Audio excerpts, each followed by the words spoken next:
It was hard, those next few years of living with the idea that every single part of my sister was dead. Her friends were gone. Any sign of harmony was dead. We always seemed to be on the brink of war with some new big bad or the other.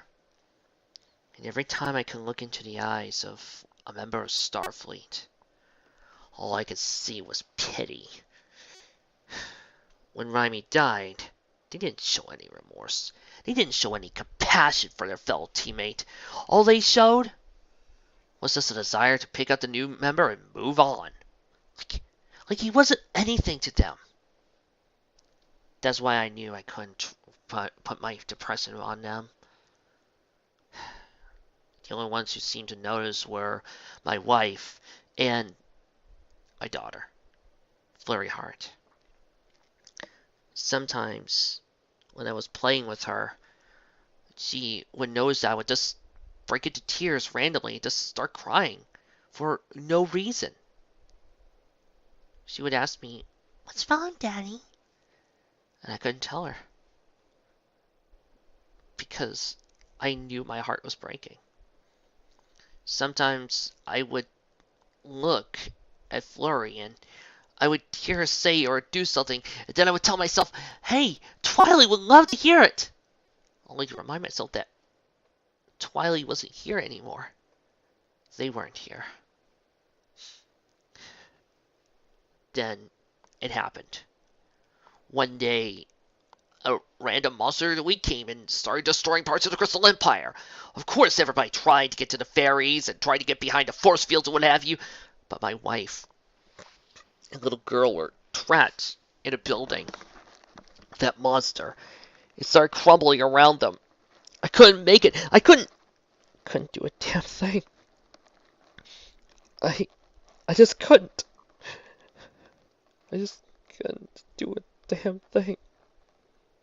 When the fight was over, I moved the rubble, and the first one I saw was Cadence, my love song, my beautiful wife, dead.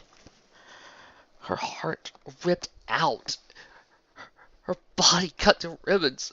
She didn't even look like my wife anymore. I just broke, crying. And I hoped and prayed that Flurry wouldn't be in the same way, but then I found a piece of rubble, and there she was!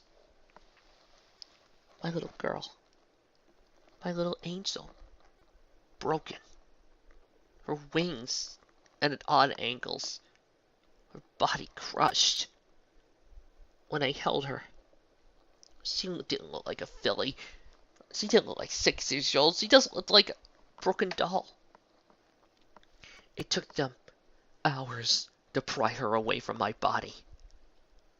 My little Flurry didn't even have her cutie mark yet.